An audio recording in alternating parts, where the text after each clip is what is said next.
This is EdTech, episode 66, AV as a Service in Higher Ed. The network for the AV industry. What are you listening to? This is AV. This is AVNation. This is AVNation. This is EdTech, episode 66. Support for AVNation is brought to you by Extron Electronics. This is EdTech, the monthly higher ed tech podcast. This month, I'm joined by Scott Tyner. Hey, Bill, how are you? How do, sir? And as well, the Amos to my Andy, Mr. Rob Raspberry. How are you, sir? Great. Greetings and misappropriations to you. Indeed. So, first off, we're going to start off this month's podcast. It's actually about a article by Mr. Tyner himself, and it's off Rave Pubs, and that it's AV as a service. It just does not make sense. Now, if you read the article and everything, if you've ever been on a corporate side and everything, AV as a service, if you read it through, it's, hey, we'll charge you this much monthly, and you can, as part of a planned upgrade plan. It's kind of like how if Verizon or AT&T and all those folks go and say, hey, we'll give, we'll put this in payment installments, and then you can upgrade at any time. The trouble is that just, you're ending up paying so much that, it's one of those, well, you can cut the contract at any point. You can't do that with AV as a service, but it's one of those things where you're paying for this. And Scott, I'm going to let you take the reins a little bit with this. And, my big question is, where did folks actually pitch? Did someone actually pitch this to you as AV as a service, at your school? So the reason I wrote this article is that I'm doing a panel session here at CCUMC in a couple of weeks with our good friend Gina Sansevero, Susan Brower, and Nick Folsey, who actually works with Susan Brower down in... Quick thing, where is CCUMC going to be this year? Salt Lake City. Ooh. Yeah. Good times. I believe you'll be bumping into a friend of mine, Jim Cummings, I believe. He runs stuff for Utah State, but go on. Oh, okay, great. So we started talking about this panel. I started looking more and more into AV as a service. So nobody actually yet has come and pitched it directly to me. But as you look at it, lots of people in the industry are talking about it. And in this article, I tried to look at it in two ways. One, from my perspective as a customer, but also from the perspective of the business. And I actually worked with a couple of my guys here. We got a classroom, we got all the numbers for it, and we said, okay, what would this look like as an AV as a service? Mm-hmm. We find that there would be no value in doing that for us, and that we would be paying a lot more than we would upfront for a room. One of the things we hear a lot about as AV as a service is that it's not a managed service. Mm-hmm. So it's essentially like you described, it's about being able to upgrade whenever you want. Well, that's not a demand in my school that we're upgrading every 6 months. Oh boy, there's a 4K projector, I need that. Oh, now I need a laser one. Now I need, better speakers. We have classrooms 8, 9 years old that work just fine and do everything that they need to do. Mm-hmm. I also struggled when I looked at it from the business side, which the best I can think of is that businesses, firms are looking for an ongoing revenue stream. And they came up with this. And yet, even with them, I can't figure out how they're making money on essentially loaning you money if they charge an interest rate. It doesn't make sense. So one of the things in this article, and one of the things I hope for our viewers do, tell me where I'm wrong. Tell me what I'm missing. So that's the thing is that, like I said, it's kind of like the Verizon plan here.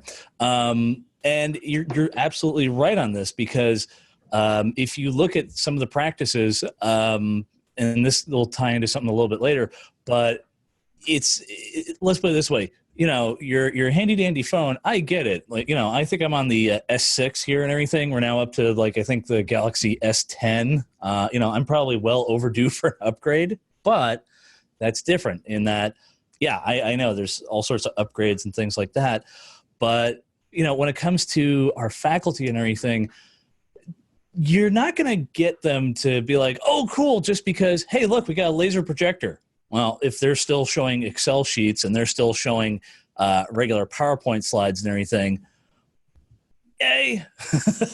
But there are certain things that sometimes it's like, oh, that's a good advantage, or that's a good inclusion. Like, for example, like one of the things I know that's becoming more common is like certain classrooms.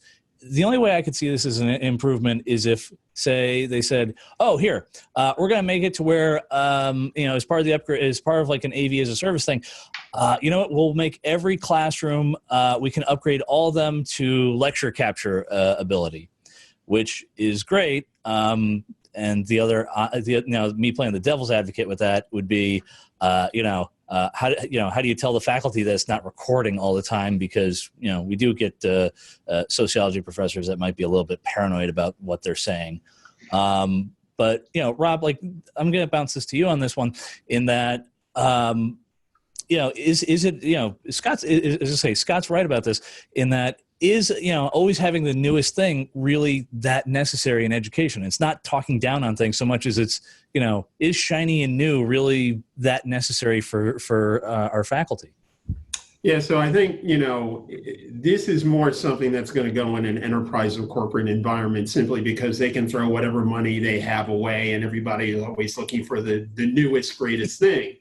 But in a higher ed space, we're looking to save money and be efficient and have things work so the instructors can do what they do best, which is teach to the students.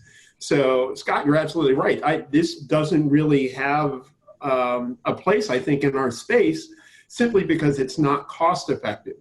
And I don't think that there is, and, correct me if I'm wrong, if there's a higher ed institution that has the ability to financially say, yes, I'm going to replace this, get the latest, greatest, always upgrade and do this kind of thing. It just doesn't financially make sense. We, as AV people, want to do things internally and save money and do it efficiently and service our customers, which are ultimately the students, faculty, administration, as best as possible and be financially and fiscally responsible as well. And this just doesn't do it. It really doesn't. If you have the money and you have the toys and you want all the latest and greatest, that's great, but not in our space. I don't think there's a place for it.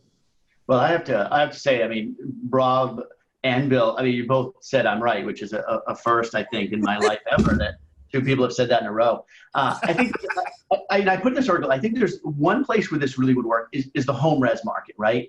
Where people want a predictable monthly payment. They do want the new TV when it comes out. They do want blah, blah, blah when it comes out. So that makes a lot of sense. I want my 8K TV. Yeah, the other piece for me about it is when we talk about upgrading. So, Bill said, oh, what if we came in one year and said, okay, we're going to go all classroom capture. Well, guess what? Your bill's going up when they do that. That's part of AV. So you're still paying for it. I really still struggle with the concept, and I feel like it's firms trying to get this ongoing revenue stream, and they just haven't hit the value for me. It's one of those things where now, and you've mentioned it in the article and everything, software as a service is viable because, case in point is this, across our campus, we have the Adobe Creative Suite, which, is, if you're not familiar with it, it's Photoshop, it's Illustrator, it's InDesign, it's After Effects, it's Premiere, it's the whole thing. And it's an enterprise, they just literally went and gave us an enterprise key and they said, here you go, it costs this much a year. You can install it on how many, whatever, but it's a subscription service. So, as long as the hardware ends meet it, go nuts. Here you go. We're perfectly fine with this. Certain manufacturers are already kind of going to a subscription type service.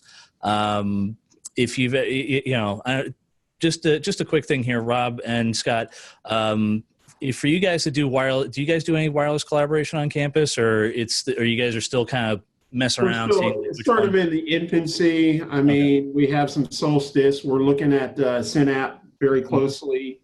So we're just starting to get into that wireless collaboration space. Okay, Scott? Yeah, we do, not really. We do some wireless presentation, but not really the collaboration. Okay, so just recently we finally fixed this on campus. We have on our campus, we have about 40 or so Solstice pods. And one of the big things that Mersive has done is, they're constantly updating all their software and everything, and they're pushing certain things. There's some new stuff that's coming along. I go, that's really cool. But from their big perspective is they looked at it and said, hey, if you want all the software updates, that's a annual warranty. Now, we eventually got them to do a big co-termed warranty and everything.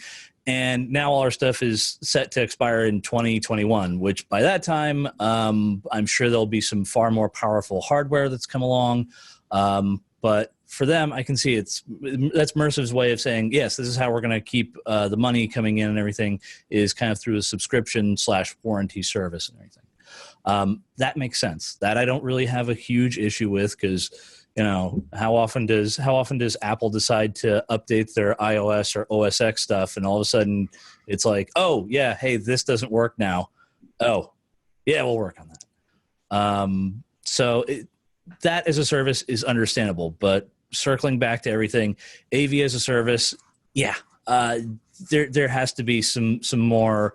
There has to be kind of a better bang for the buck.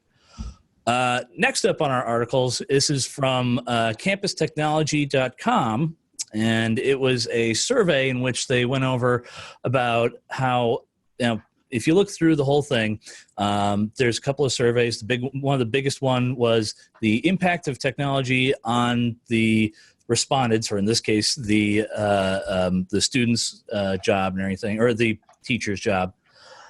And they said 44% of it has made their life easier. Now, the other portion that seems a little kind of disturbing is that about 1 in 5 have said it's actually made their life harder. Now, how does this relate to everything? Well, I've been kind of throwing around this idea and kind of talked it over with some folks. And at a number of colleges, there is a baseline of digital literacy for the students. It's like, hey, if you're coming to this school, you have to at least know this much or at least be this competent with things. So on the flip side, I want to ask you, Scott, I want to ask you and Rob, in that when it comes to your faculty and when it comes to your staff, across the campus, is there a baseline or is there a certain level of kind of assumption that, you're like, you look and go and say, yeah, this should be, this, like a room like this should require minimal training or no training. Like folks should be able to go and go off the bat and go to it. And on the other level, or do you just like, every now and then you'll look at a trouble ticket and go and say, oh, all right, this is okay, there's going to be some training with this. There's going to be a session. But for you guys, like, what's the minimum level that you guys tend to look at, or at least look at how the room's designed versus what you assume the folks are going to know? If you're starting with me, we design a classroom with the intent that it will require no training. Okay. That we think that the fact that they're here, have been trained on rooms years ago. We try to stick with consistent programming. As new faculty come in, they've been exposed to it through post-grad programs or in graduate school. So they know there's a touch panel in the room, and they walk in, they hit it, and they use it. I'm curious, when I read this article, it's interesting to me. I want to just keep digging more and more into it, because it surveyed faculty, and they said it made their job harder, which I'm curious how much of that relates to AV and how much of that relates to just technology. And I don't like putting my grades in on a website when I used to be able to write on a piece of paper and send it via campus mail to the registrar. So there's that struggle with it for me. The other one I'm surprised at that they didn't quite ask, or maybe they didn't write about, is I could understand if faculty said it makes my job more frustrating, and I completely get that piece when you walk into a room and just something doesn't work, right? We all have jobs because stuff doesn't work all the time. And so there's that frustrating piece about it that I get, that I rely on this very much. When I walk in there and it doesn't work, that's very frustrating. And that's where we focus our time, is that we have this call a button on a touch panel. They press that button, and we're a small campus. So to tell you 90% of the time, we have a staff member there in 3 minutes to do some work with that faculty member and get them up and running.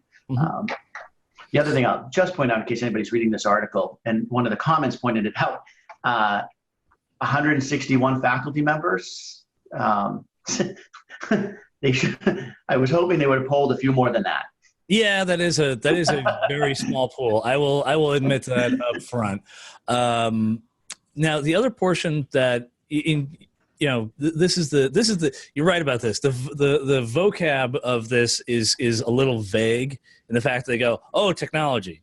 Now, one of the things that we have here, and you guys probably both have it there at your campuses, is the wonderful realm of like either SurveyMonkey or Turning Point and things like that. And it's always an interesting, like that I could guarantee it's a good thing for getting feedback, but getting the folks used to it. I'll almost guarantee you that the part of, like, a good chunk of that percentage of, it's frustrating, is getting the feedback, because you have to either, with Turning Point, there's, they still have like the physical, they still at campuses, mine included, so they still have like the physical clickers. But if you go to a larger scale school like at Rob School, it would not surprise me if it's we have the cloud-based version. Oh, okay. And trying to corral 100+ students in a lecture hall. Okay, guys, download this app. It's going to go into the ether. So that to a certain degree I could kind of see as kind of vexing / I just want this to work. I just want to get the feedback from the students. And it's the, am I doing this right? Am I doing this right? And that's the part that I can see as being frustrating. Rob, like, as I say, for you, what have been some of the faculty frustrations, or at least some of the stuff that you guys have implemented and they go, that's cool, but what was one of those things that seemed like a good idea at the time, and then the actual implementation? Believe it or not, smart boards seem to have a big learning curve. Yes. I put what here? Oh, wait. I'm using a permanent marker on the board. Wait, that's not the right one? Oh, gosh, I'm sorry. And with a sign clearly there that says that. It's so funny that, we're talking about this, because I think if this was like maybe 10, 15 years ago, our attitude would be more proactive. In other words, we would reach out to more, because the technology became newer. When things were instituted, it was a much bigger step. And so we would go out of our way to say, which instructors does the department feel need some training, and bring them in and take them through the new touch panels and things of this sort. Well, whereas now, since things like a touch panel and things of this sort, Scott, like you said, you sort of assume that the faculty have had some training with it. And so what you get into is more a reactive situation, where if something's wrong in a classroom or an instructor just doesn't quite understand what's going on, you spend some time with them, and it doesn't happen as much. Now, here's the other thing. We talk about our LMSs as an example. When you talk about technology, that sometimes is where you see where faculty get a little more frustrated, because there's more things they have to do with their course shells and do grades and do all these things, in the cloud or with Blackboard or Moodle or whatever, and Sakai, and they can get frustrated with that. So, I don't think it's necessarily as much on the AV or classroom side as is where it's technology across the board. You have your instructors that they embrace it, they absorb it, they live in it, that's what they do, and other ones don't want to have anything to do with it. It's a struggle for them to turn the power on button, or it's a struggle for them to even plug in, their machine into an outlet, just things of that sort. Yeah, so, I was going to tell you that, I was going to ask you this. and this is for both of you guys. We have like a kind of a newer generation of faculty that are coming in, and they're used to iPads. They're used to working with a GUI. They're used to going like, no, I use the apps, or I do this. Yeah, I'm used to it. And then you have, they're like digital natives. They grew up with this stuff. It's second nature to them. And then you still have faculty who are kind of digital immigrants. They had to learn all this. They had to like add this as well as, whatever research/doctoral work they're doing. What's been more of the mix for you guys? Has it been more of like the newer faculty who are just like, yeah, no, I get this, or it's the, I'm going to go with who moved my cheese level of folks? I think for my institution, what we find is that, and it ties into what Rob was saying, the faculty who've been here for a while can still walk into a classroom, pick up a piece of chalk and write on the board. We're not making them use technology. But if you start looking at an LMS, or if you start looking at a grading system or any kind of administrative system, they are being made to use that. So what we find is that the newer faculty, the digital nativeness almost hurts them in a sense that and I know we've all seen this, they walk in saying, blah, blah, blah, works at my house just fine, and I want to use it here in the classroom. And then you got to start jumping through hoops to do it. And they get very frustrated because why is this so hard to use here? Why are you making this so difficult for me? Whereas faculty who've been around for a while are just like, I've been writing on the board for 20 years, and I've graduated some pretty intelligent people. And I agree with them, right? And so that's what they're going to keep doing. And I think that might be what we're talking about, because the other piece about this survey that they noted at the bottom is that 60% of those respondents have been in the industry for more than 21 years. So we're talking about some people who have some experience. Yeah. On that same note, I would actually mention that there are certain things where it's like you want to update some of the traditional things versus, like you said, you have faculty who have been writing on the board. The reverse of that is there are times where some of the traditional stuff can actually make things seem dated and hurt you. Case in point, thank God I can actually say this finally now, with the exception of our math department, the rest of our campus has gotten away from blackboards. Chalkboards. Holy crap. Wow. Well, think of it this way. I get it. There are some traditional medias. Why glass boards have suddenly fallen under my purview, I'll never know. But at the same time, it's one of those things that makes it does kind of update, and it's either that or else, I'm going to be having my student staff running around with flip charts. Anyone who's worked in corporate for a while knows the joys of that and easels. But moving on. There are certain things that from a perspective, you have to still maintain certain traditional elements for your faculty, while at the same time saying, hey, if you do this, listen, I'm just going to keep it as this. As tech managers, it is our job to provide our faculty with tools that allow our faculty to do just give them every option to do things. Now, whether or not they do it, that's on them. And more importantly, I think the bigger push with that stuff actually comes normally from, say, the provost office or the dean's office and things like that. A good case in point is this. If you guys ever look at University of Maryland, for every physical course they have an online counterpart. Now, does that demean anything or make things, make it like a diploma mill or anything? Certainly not. I think it does also make it so that the faculty actually have to be a bit more competent and a bit more kind of up to date with things. It's one of those, you're going to just do everything on the board. All right, well, we're going to at least shoot a PTZ camera in the corner and mic you up and everything. But that's a push from University of Maryland because they're trying to, up their student attendance count and everything. That's my soapbox. I will jump down off of that. Rob, I will just keep it to this. Rob, with your campus, do you guys have more of a, like I said, what's the mix? Is it like, are most of your faculty already kind of acclimated to the touch screens or keypads and everything? And you don't have Yeah, the it ones seems that to be are the case. Yeah, most of them are pretty familiar, and especially obviously the new faculty that come in seem to be more acclimated to that kind of thing. And really, in general, I'm going to say that with higher tech colleges and classroom spaces on campus, they all have touch panels. So it's just something that the faculty in general are used to. Now, the intricacies of that, or what is, in a space, that can cause a bit of a learning curve. But in general, like Scott said, you try to make it as uniform and as easy as possible. As close as you can get to one button just turns everything on, and you just go and plug and play. That's what you're trying to do. You're trying to make it as easy as possible for the faculty to do their job. But there's always, a few that do not embrace it and need hand holding. And even when you hold the one hand, you have to hold the other hand. So that's always going to be there, and you always have to accommodate that.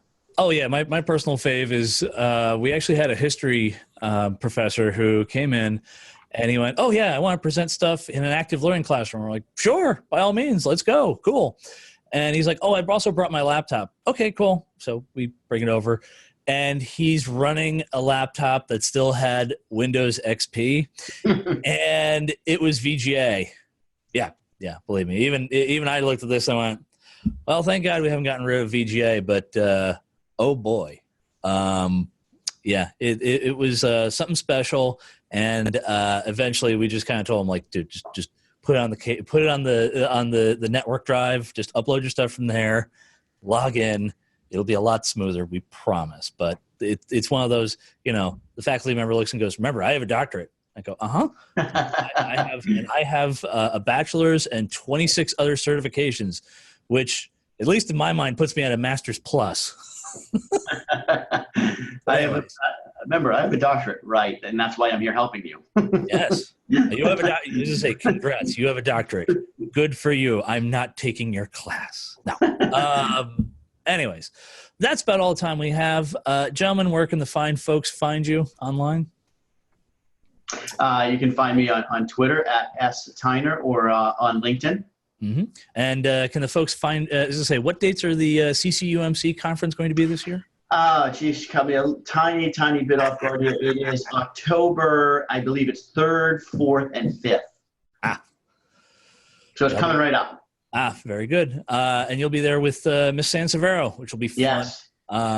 If you've never attended, CCUMC is a great tech manager meeting, as well as you have tech managers, you have CIOs, you have manufacturers, and just everyone's there to kind of collaborate and talk. And you get to tour some actually pretty impressive campuses. Scott, like in the previous years, it's been Portland and I believe Pittsburgh. There was one in Notre Dame last year. The year before that was San Antonio. I do think there was one in Pittsburgh recently. It's actually one of my favorite conferences. It's big enough that you get to see some other people, but it's small enough that you get to talk to everyone. Fair enough. And Mr. Raspberry, where can the fine folks find you at? LinkedIn, Rob Raspberry, always, Drexel.edu. Mm-hmm. I have 2 teams, video collaboration and production and instructional media services. So just look me up. Fair enough. I'm not going to say Google me, but No. Folks can find me on LinkedIn and, of course, across various medias, and I'll keep it to that. That's all the time we have. I will see you guys next month. You've been listening, as I say, and once again, this has been EdTech, podcast on AVNation. Thank you very much.